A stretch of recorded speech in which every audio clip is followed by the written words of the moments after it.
Good morning, students. Today we will discuss about employee safety in an industry, and it is this topic of human resource management subject. Let's start.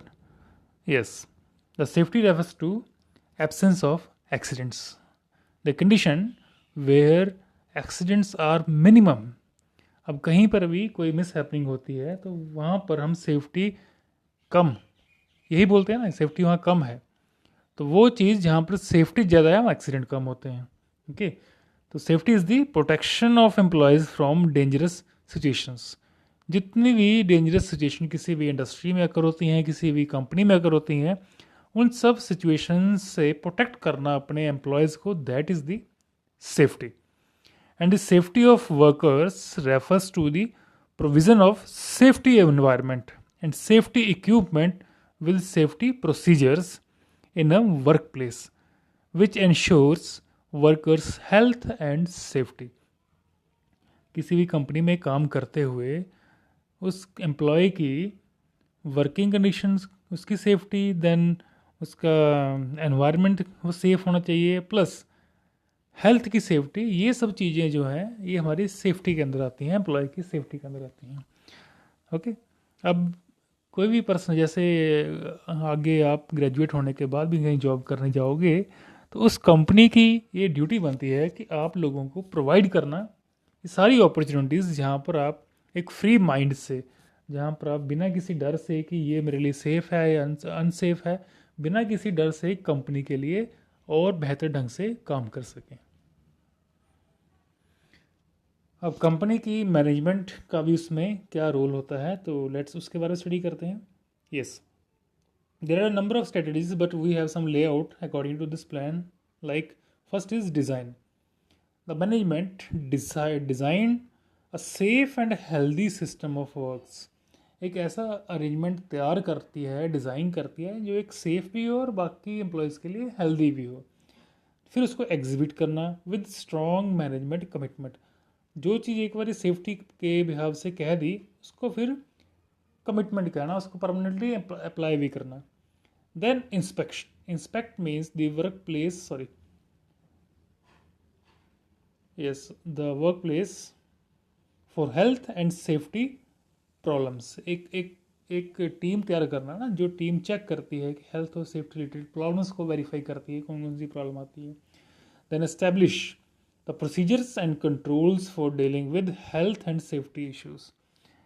It is the procedures and controls for dealing with health and safety issues. Right?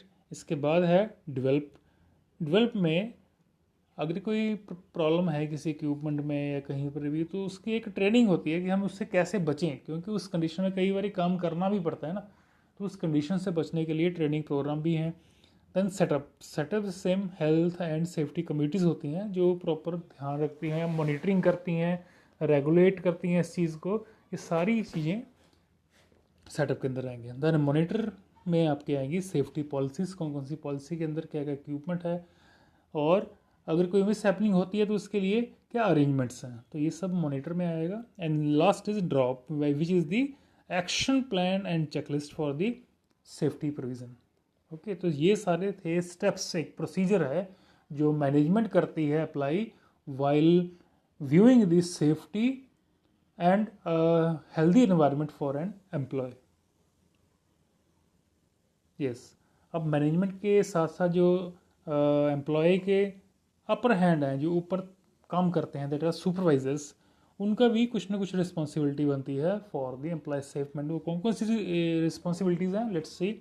Yes, जो supervisor है वो must monitor their work places frequently to identify safe and unsafe conditions. Supervisor की duty बनती है कि वो daily basis पर monitor करे वर्क स्पेस को कि कहाँ पर हम लैग कर रहे हैं सेफ्टी पॉइंट ऑफ व्यू से। Okay, then taking actions to correct hazard conditions. अगर कहीं हम लैग कर रहे हैं तो उस कंडीशंस को कैसे रिमूव करना है, उस कंडीशन को कैसे डील करना है, that is also a duty of supervisor. If a serious hazard is detected, then take immediate interim action to safeguard employees. अगर कहीं पर कोई ऐसी प्रॉब्लम आती है फिर उसके अकॉर्डिंग हमें प्रॉपर एक्शन भी लेना पड़ता है। That is also a provision for the this. Yes, साथ में एनकरेज, जो सुपरवाइजर है वो एनकरेज करता है एम्प्लॉयज़ को to report if they have found और they are dealing with some unhealthy और अनसेफ एनवायरनमेंट। अगर कोई भी एम्प्लॉय जो है किसी गलत कंडीशन को डील करता है या किसी प्रॉब्लम में है जो रॉन्ग एनवायरनमेंट के साथ एसोसिएट है, तो वो सुपरवाइजर का ड्यूटी बनती है उसको देखने की। Then the supervisor must seek suggestions from employees for the improvement of work space conditions. Okay, तो नीचे एम्प्लॉयज़ से बातचीत करके जो ऊपर हमारी मैनेजमेंट है उनके साथ वो डील करता है कि हमें इस एनवायरनमेंट को इस तरह से और बेटर करना है। तो ये सारी ड्यूटी हमारे सुपरवाइज़र की है। It also investigate work place accidents. अगर कहीं पर कोई मिस हैपनिंग होती भी है तो उसको डील करना, उसको इन्वेस्टिगेट करना कैसी हुई, ताकि इन फ्यूचर वो चीज़ दोबारा रिपीट ना हो सके। Okay, it investigate work place mishappening जो भी होती है and takes prompt corrective actions necessary to ensure the safety and health of employees in future. Future में ऐसी प्रॉब्लम नहीं होनी चाहिए। Institute actions to prevent recurrence of this accidents, वही कि ये दोबारा बार बार रिपीट ना हो, तो उसके लिए प्रोविजंस, उसके लिए पॉलिसीज तैयार करनी है कि ये सब बार बार ना हो। Okay, yes, then what is the significance of this safety in employ in an industry. तो इस सेफ्टी के सिग्निफिकेंस ये है कि this safety maintains and improve productivity of quality of work. अगर कोई एम्प्लॉय एश्योर है, सेफ है, then it will improve productivity. Then it to minimize absenteeism and labour turnover. अगर सेफ एनवायरनमेंट है तो लोग जो हमारे एम्प्लॉयज़ हैं वो कम एब्सेंट होंगे और लेबर टर्नओवर भी वो कम एब्सेंट होगी। It reduce industrial unrest and indiscipline and accidents. इस अगर सेफ एनवायरनमेंट है तो वहाँ पर एक्सीडेंट भी कम होते हैं, बहुत ही कम होते हैं। It reduce spoilage and cost of operations. जितनी ज़्यादा हैज़र्ड वाली सिचुएशन होगी उतनी ज़्यादा वहाँ पर कॉस्ट हमें लगानी पड़ती है उसको रिड्यूस करने का। अगर हेल्दी एनवायरनमेंट होगा तो वहाँ पर ये जो हमारी कॉस्ट ऑफ ऑपरेशन है वो भी कम होगी। It improves employees motivation and moral value, क्योंकि अच्छा एनवायरनमेंट है तो एम्प्लॉय की जो मोरल वैल्यू है it will increase and it preserves the physical and mental health of a employ. तो ये सब थे इसके significance of a better and healthy safe environment. Yes, how to create safe work environment. अभी हमने जो word बोला safe work environment, what are the elements in creating a safe work environment. कौन कौन से एलिमेंट हैं। First, safety motivation and knowledge. अगर हमें पता है कि इस चीज़ से किस तरह से बचना है, सबसे इजी एग्जांपल है, कहीं पर भी अगर हम हाई टेम्परेचर में काम कर रहे हैं, हाई टेम्परेचर में हम डायरेक्टली अपने बॉडी को यूज़ करेंगे तो it will definitely cause harm और इट विल क्रिएट एक्सीडेंट्स। तो उस चीज़ को काम भी करना है और सेफ्टी से भी करना है। तो कैसे करना है, उस चीज़ के लिए सम प्रोविजंस हैं, सम रूल्स हैं एंड सेफ्टी प्रिकॉशंस हैं। वो प्रिकॉशंस के साथ चल के हमें काम करना है। Okay, safety motivation and knowledge of that work should be there. हम जब भी लैब में भी एक्सपेरिमेंट करते हैं तो उसमें एम होता है, देन थ्योरी होती है, प्रोसीजर होता है and one more thing, precautions भी होती हैं।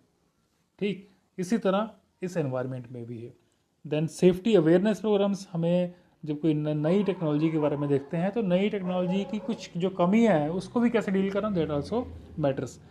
एक्सीडेंट इन्वेस्टिगेशंस एंड रिकॉर्ड्स, जो पहले होते हैं ना एक्सीडेंट्स में जो मिस हैपनिंग हुई है उसका एक रिकॉर्ड भी तैयार करना होता है कि इस तरीके से हमने पहले काम किया था तो ये मिस हैपनिंग हुई, next time it should not be repeated. इसके लिए क्या हम पॉलिसीज तैयार कर रहे हैं, तो ये सब भी एक हेल्दी वर्क एनवायरनमेंट के अंदर, सेफ वर्क एनवायरनमेंट के अंदर आता है। Then enforcement of safety rules, जो भी हम सेफ्टी रूल्स क्रिएट करते हैं जिसके थ्रू मिस हैपनिंग रिड्यूस होती हैं, इसका भी एनफोर्समेंट जो है वो सेफ वर्क एनवायरनमेंट के अंदर होता है। होप कि आपको यहाँ तक समझ आया हो। नेक्स्ट टाइम इसका जो नेक्स्ट टॉपिक है वो करेंगे। Okay, thank you.